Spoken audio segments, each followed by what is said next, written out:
Estimados estudiantes de Yurupari, esta es la tercera parte de la serie de conferencias sobre literatura oriental. En esta oportunidad estaré trabajando a Yukio Mishima y a Kenzaburo Oe. Espero que sea de su agrado. La literatura de Kenzaburo Oe representa para la literatura japonesa el paso a lo extraterritorial. Su literatura se ubica en un terreno intrínsecamente relacionado por los elementos culturales a la de Kawabata y a la de Mishima, sin embargo, desde una perspectiva mucho más foránea. El intro que presento para ustedes manifiesta que la prolífica carrera literaria de Kenzaburo condensa los temas que más apasionaron al sector intelectual japonés del siglo XX, especialmente al que quería distanciarse del nacionalismo previo a la Segunda Guerra Mundial y se preocupaba además por traspasar las fronteras nacionales y alcanzar al lector global.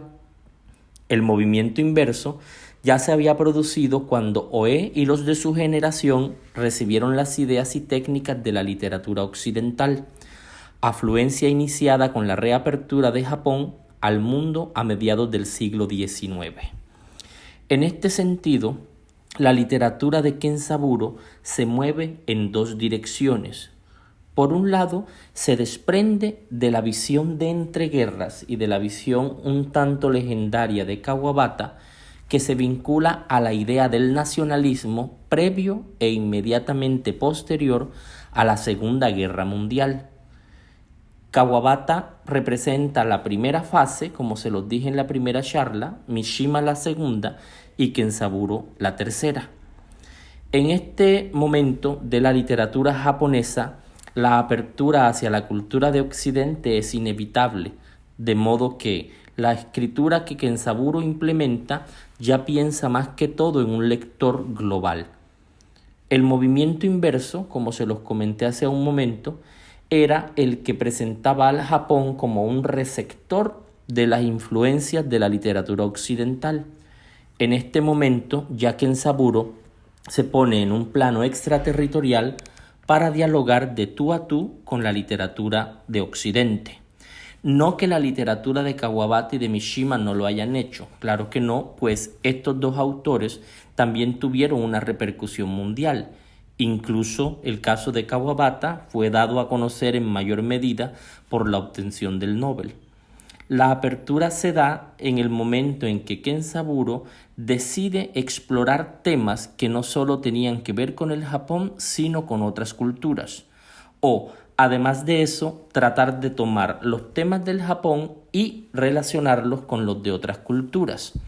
Tal es el caso de la novela de M.I.T. y la historia de las maravillas del bosque, de la cual les hablé en algún momento. La recepción e influencia de Kenzaburo se mueve en varias direcciones. Si bien Kenzaburo Oe recogió el legado de varias figuras imprescindibles de la literatura mundial, el producto que el japonés ofrece al globo no es una mera recreación de los modelos asimilados. Sus obras resultan familiares a cualquier lector occidental por su temática, sus referencias culturales y sus procedimientos, pero sin perjuicio de una latente raigambre japonesa que actúa tras todas ellas y que parcialmente modifica a los componentes culturales importados del extranjero. Una novela de Kenzaburo que recrea de manera específica este movimiento es la que les menciono en relación con 100 años de soledad. M.I.T. y la historia de las maravillas del bosque es una novela que cuenta la historia de una aldea llamada Shikoku. Esta aldea, que se encuentra en lo alto de una montaña, es desconocida por las personas que viven en la parte baja, hasta que el paso de una basura, algunos movimientos empiezan a delatar que en la parte alta de la montaña existen algunas personas que no son conocidas en la parte baja. Lo que ocurre en esta novela es equiparable directamente a 100 años de soledad, pues además de esta aldea, también existe una matriarca llamada Oshikome. La particularidad de Oshikome es que aumenta de tamaño físico cada vez que adquiere un poco más de poder. Es equiparable a Cien años de soledad con la figura de Úrsula, solo que Úrsula no tiene o no está sometida a este recurso fantástico o mítico mágico. Del mismo modo, existe un personaje llamado Meisuke Kamei, que de algún modo reemplaza a la figura del coronel Aureliano Buendía. También aparece un personaje llamado Doji, que asciende de manera sobrenatural y sumamente sencilla al cielo, lo cual nos evoca a Remedios la Bella. También hay una especie de trickster, un arquetipo de un pícaro divino parecido a Arcadio, el patriarca, entre otras personalidades que las dos novelas comparten. En el caso de Kenzaburo, la afiliación a la literatura occidental le vino en un primer lugar a través del existencialismo. Kenzaburo era seguidor de Jean-Paul Sartre y alcanzó a leer todos los textos y opiniones que Sartre emitía en su momento para la situación de Francia, Europa y el resto del mundo. Sin embargo, la asimilación que Kenzaburo tiene no es una asimilación directa, sino más que todo la conciencia crítica del existencialismo. Plantea la idea de el existo, luego pienso. El existencialismo sartreano permitía a la humanidad, indefectiblemente traumatizada tras la última guerra mundial, definirse de nuevo en su relación con el mundo. Situaba la esencia del hombre en un momento muy posterior a su nacimiento, concebía que cada ser humano alcanza realmente el estatus de hombre o mujer cuando así decide comportarse, relegando a cada sujeto la tarea de formular un proyecto vital propio y único. El nacimiento no garantizaba nada, porque los seres humanos, como cualquier otro ser orgánico, somos entes viscosos, despojados de significado, meras contingencias surgidas por un probablemente desatinado azar. La perspectiva que Kenzaburo plantea en sus obras y que hereda de esta visión de Jean-Paul Sartre se entronca precisamente con el quehacer vital de cada uno de sus personajes y la manera como enfrenta las realidades que les tocan. Son personajes que llegan al mundo escindidos de una explicación divina, de un devenir incluso relacionado con los principios teocéntricos de la tragedia. Es así como el asunto de la libertad se presenta como un tema central del existencialismo. Si acaso los seres humanos tenemos predeterminaciones divinas o incluso biológicas, o estamos incluso equipados para enfrentar la vida y reconstruirla con base en los preceptos de cada quien. Sabemos que el existencialismo tiene por lo general tres alas. Hay un existencialismo de corte cristiano, hay un existencialismo de corte agnóstico y hay un existencialismo de corte ateo. En cuanto al primero, el máximo representante es Søren Kierkegaard. En cuanto al segundo, podemos ubicarnos con Dostoyevsky, y en el caso del tercero, la figura de Sartre y también Camus en cierta manera. Estos existencialismos ponen en conflicto el dilema de la existencia en relación con una divinidad, bien sea por su negación, su aceptación y negación en medio de la duda, o su aceptación plena. Basta revisar alguna de las tantas obras de Dostoyevsky para entender el modo como se presenta la aceptación de una divinidad, pero esa aceptación es problemática. En el caso de Kenzaburo, ya estos dilemas con la divinidad no están presentes, sino que están más desde la perspectiva del ateísmo, y son los seres humanos en una especie de teatro amplísimo donde no hay ningún sentido otorgado por un ser supraterrenal. Ahora, decir que la obra de Kenzaburo es estrictamente existencial en los términos sartreanos origina más preguntas que respuestas. Podríamos cabría pensar que el existencialismo de origen francés se desarrollaría en Japón tal cual lo concibió Sartre, o estas aportaciones a la filosofía japonesa se producirían sin resistencia alguna. Evidentemente no. Del mismo modo en que autores como Mo Yan asimilan tendencias occidentales para incluirlas en sus contextos inmediatos y crear ese tipo de literatura sincrética y ecuménica, pero aportando una visión concreta de China, también ocurre lo mismo en el Japón. Aquí en la pantalla pueden leer la divergencia que dice que una primera mirada a la cuestión revela las tremendas diferencias que separan al existencialismo de la filosofía japonesa influida por el sintoísmo. Este sistema de pensamiento de orígenes prehistóricos y que Falero 2007 caracteriza como filosofía natural, propone una integración en el medio natural como garantía de felicidad y prosperidad. Por el contrario, Sartre siempre abominó de la naturaleza por considerarla un ente sin sentido, viscoso, carente de valor, más allá del que le atribuye el hombre, eje del mundo natural, porque posee la conciencia o el ser para sí que otorga sentido a las cosas. Las dos visiones son totalmente antagónicas. En el caso de Sartre, el existencialismo es de orden instrumental, lo que se denomina como ratio, R-A-T-I-O, ratio, mientras que en el caso del Japón, un existencialismo desde esta perspectiva resulta casi que imposible en el marco del pensamiento místico y legendario japonés. El Shinto, que es presentado como una filosofía natural, apunta precisamente a algunos elementos que yo mencioné en la charla sobre Moyan y que tienen que ver con el ejercicio del Tao y el budismo, que es más que todo una aproximación o una compenetración al fluir natural, comprender las leyes de la naturaleza y aprender a fluir con ellas para imitar su sabiduría intrínseca. De este modo, planteamos la distinción entonces entre la ratio como razón instrumental y el Shinto, la religión natural. Se dice que la naturaleza en sí está desprovista de importancia y de hecho antagoniza con el ser humano, puesto que éste se diferencia fundamentalmente de ella en su racionalidad.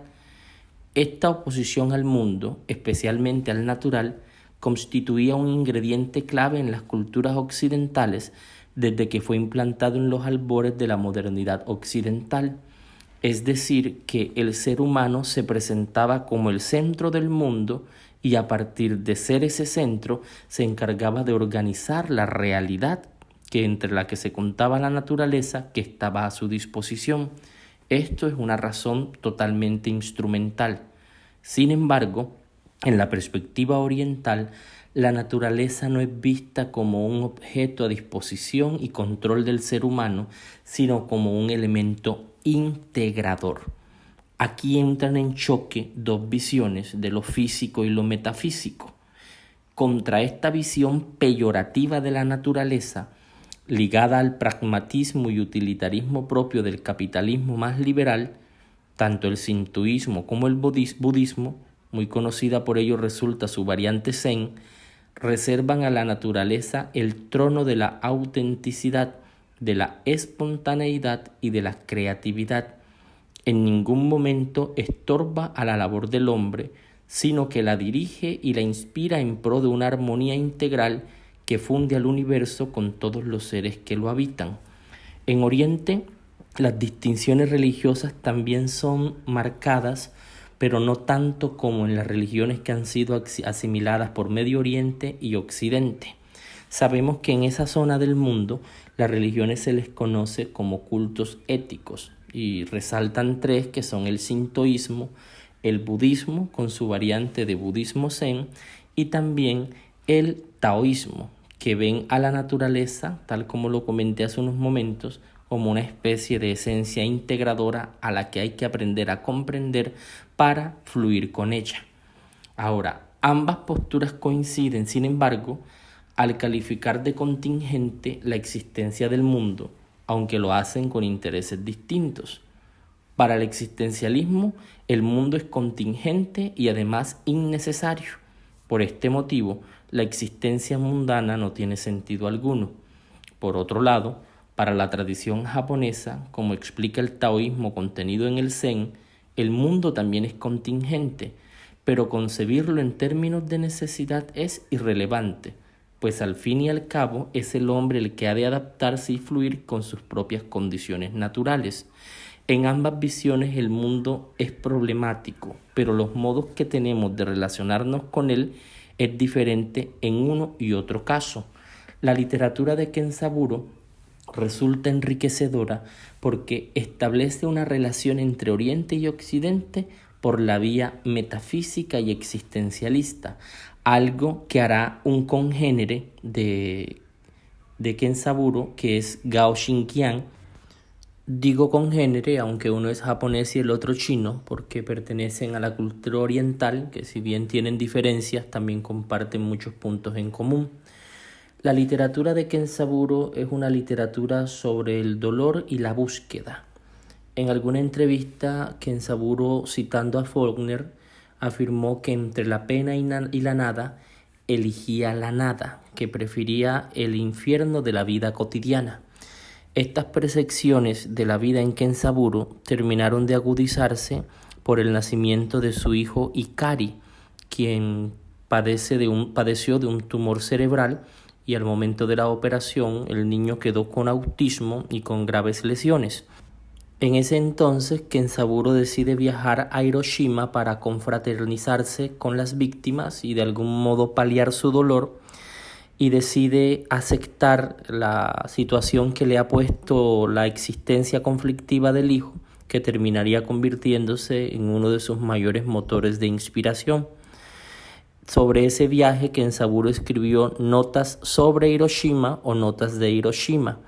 Otras dos novelas que merecen la pena la mención y que son un buen punto de partida para la lectura de Kenzaburo son La presa, que es con la que recibe el premio Akutagawa y se da a conocer en el mundo, y también Arrancad las semillas, fusilad a los niños, una novela que desde su título inmediatamente alude a ese problema derivado de la guerra y el conflicto en el Japón. El tercer texto que merece también la mención es una cuestión personal, que como su nombre lo indica, remite a la relación que Kenzaburo tiene con su hijo Ikari y todo el conflicto que se gestó a partir de la enfermedad del niño. La lectura de Kenzaburo es provechosa en la medida que permite, además de una gran calidad estética, de conocer una gran calidad estética, ahondarse en una visión del Japón después de la guerra. El siguiente autor que pienso tocar en esta breve charla es Yukio Mishima, ya un poco más en detalle de la manera como lo hemos referenciado en las sesiones pasadas. En el caso de Mishima, considero absolutamente necesario remitirnos a uno de los estudios más cortos pero mejor elaborados sobre la obra del autor japonés. Lo escribió la autora francesa Marguerite Yourcenar, Mishima o la visión del vacío. Hay unos fragmentos que considero imprescindibles, voy a compartirlos con ustedes y voy a ir explicando. Yourcenar plantea lo siguiente: siempre es difícil juzgar a un escritor contemporáneo, carecemos de perspectiva, y aún es más difícil juzgarlo si pertenece a su civilización, que no es la nuestra, y con lo cual entran en juego el atractivo del exotismo y la desconfianza ante el exotismo. Esas posibilidades de equívoco aumentan cuando, como ocurre con Yukio Mishima, el escritor ha absorbido ávidamente los elementos de su propia cultura y los de Occidente, y en consecuencia lo que para nosotros es normal y lo que para nosotros es extraño se mezclan en cada obra en unas proporciones diferentes y con unos efectos y unos aciertos muy diversos. No obstante, es esa mezcla lo que hace de él, en muchas de sus obras, un auténtico representante de un Japón también violentamente occidentalizado, pero marcado, a pesar de todo, por algunas características inmutables. La visión que Yourcenar aporta sobre Mishima parte de la idea de la barrera de lo contemporáneo, de la contemporaneidad. Eso quiere decir que cuando un autor de gran relevancia comienza a ser avalado por la crítica y valorado por la institución literaria, su obra todavía no tiene el espectro necesario para valorarlo con plenitud, y eso impide que las posibles posturas críticas que se estén desarrollando sobre él en ese momento resulten eficaces. El otro punto que resulta también imprescindible en la valoración de Yourcenar es el del sincretismo del cual hemos venido hablando a lo largo de los demás autores. La manera como se incorporan los elementos occidentales en los orientales y los orientales en los occidentales, y que en algunos casos puede causar extrañeza. En el caso de Mishima, la forma en que las partículas tradicionalmente japonesas han ascendido a la superficie y han estallado con su muerte, le convierte en cambio en el testigo y en el sentido etimológico del término, en el mártir del Japón heroico al que él había llegado, por así decirlo, a contracorriente. Pero la dificultad aún crece más. Sean cuales sean el país y la civilización de que se trate, cuando la vida del escritor ha sido tan variada, rica, impetuosa y a veces tan sabiamente calculada como su obra, que tanto en la una como en la otra advertimos los mismos fallos, las mismas marrullerías y las mismas taras, pero también las mismas virtudes y finalmente la misma grandeza. Inevitablemente se establece un equilibrio inestable entre el interés que sentimos por el hombre y el que sentimos por su obra. En el caso de Mishima, la relación entre obra y autor está de manera mucho más cercana que entre los demás autores, incluso que en el mismo Kenzaburo Oe y la relación con su hijo. La razón está en que Mishima intentó establecer un plano estético en 3 dimensiones de su vida.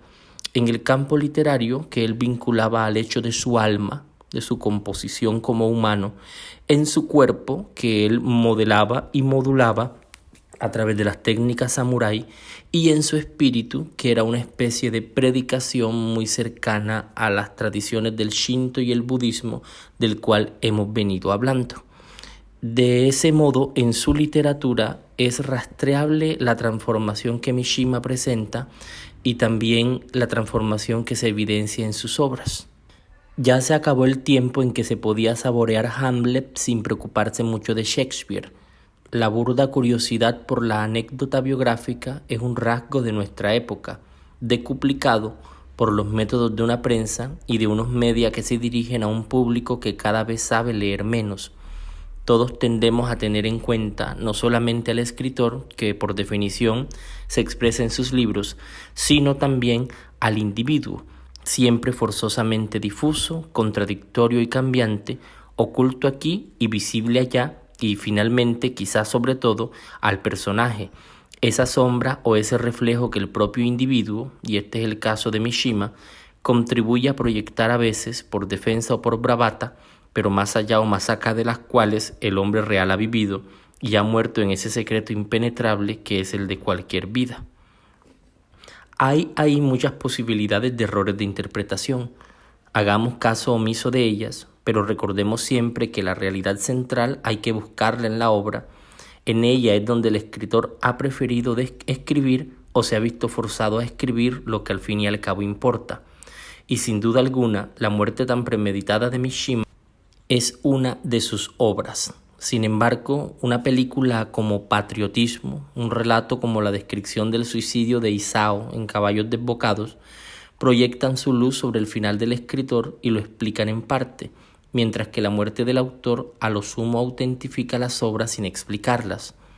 Es indudable que algunas anécdotas de infancia y de juventud, al parecer reveladoras, merecen ser retenidas en un breve sumario de esta vida, pero estos episodios traumatizantes nos llegan en su mayor parte a través de confesiones de una máscara y se encuentran también diseminadas con formas diferentes en unas obras novelescas más tardías, elevadas al rango de obsesiones o de puntos de partida de una obsesión inversa, definitivamente instaladas en ese poderoso plexo que rige todas nuestras emociones y todos nuestros actos.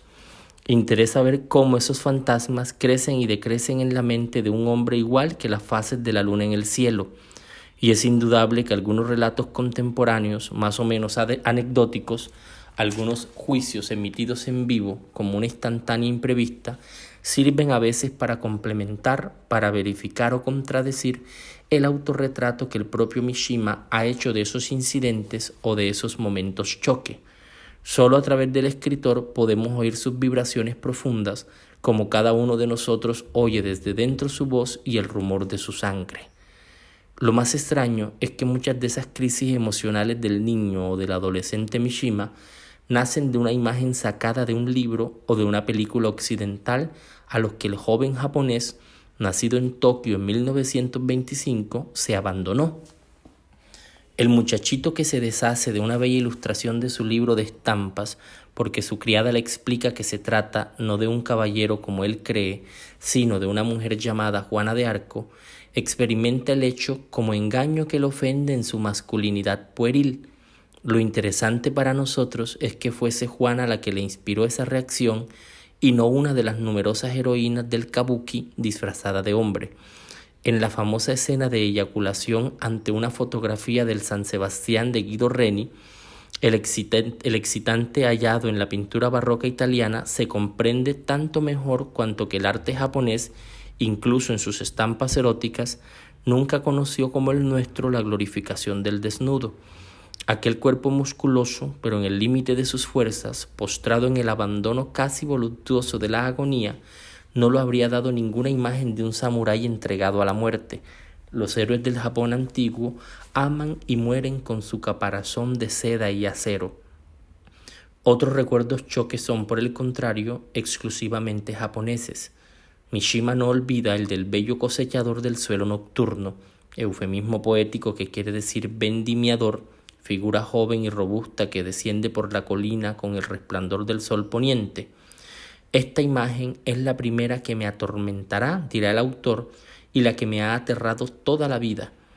El autor de Confesiones de una máscara probablemente no se equivoca al unir el eufemismo mal explicado al niño con la noción de no sabemos qué tierra, a la vez peligrosa y divinizada. Pero cualquier niño europeo podría enamorarse de la misma manera de un sólido jardinero cuya actividad totalmente física y cuyas ropas que permiten adivinar las formas del cuerpo le alejan de una familia demasiado correcta y demasiado estirada. Los argumentos que se esgrimen a lo largo del libro de Mishima o La visión del vacío de Marguerite Yourcenar tratan de establecer una metodología que en muchos casos es cuestionada en la literatura, pero que en el caso de una autora como Yourcenar alcanza instantes épicos porque habla desde el conocimiento del oficio. Yourcenar establece un paralelo entre la vida de Mishima y también entre sus obras, la evolución, las caídas, los avances, los traumas, los arranques, y termina por presentar el suicidio de Mishima como una más de sus tantas obras. Ella lo hace desde el conocimiento de la escritura, pues conoce a profundidad cada uno de los vericuetos que componen la obra. Así como Kawabata, así como Moyan, así como Kenzaburo, Mishima se estatuye como un escritor que también merece la pena ser leído para entender las lides de una cultura que se nos hace ajena en el tiempo. La cultura oriental, y en el espacio, claro está, la cultura oriental parece diametralmente opuesta a los sentidos, a la percepción y al modo de entender el mundo en Occidente, sobre todo por las bases religiosas que sustentan sus cosmovisiones. Analizar su pintura, su literatura, su arquitectura es una puerta de entrada a la comprensión de ese vacío, a la comprensión de esa imperfección que encierra la perfección a la que aspira el arte de Occidente a través de las formas clásicas. Esos distintos movimientos que se vivieron en Occidente como escuelas tienen algunos ecos en Oriente, pero desde otra perspectiva.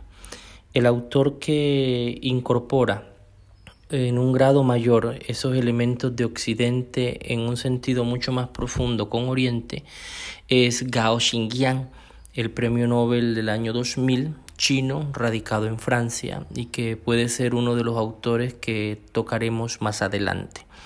Espero que estas charlas hayan sido de su agrado. Es sencillamente una pequeña invitación a la lectura de estos autores. Muchas gracias.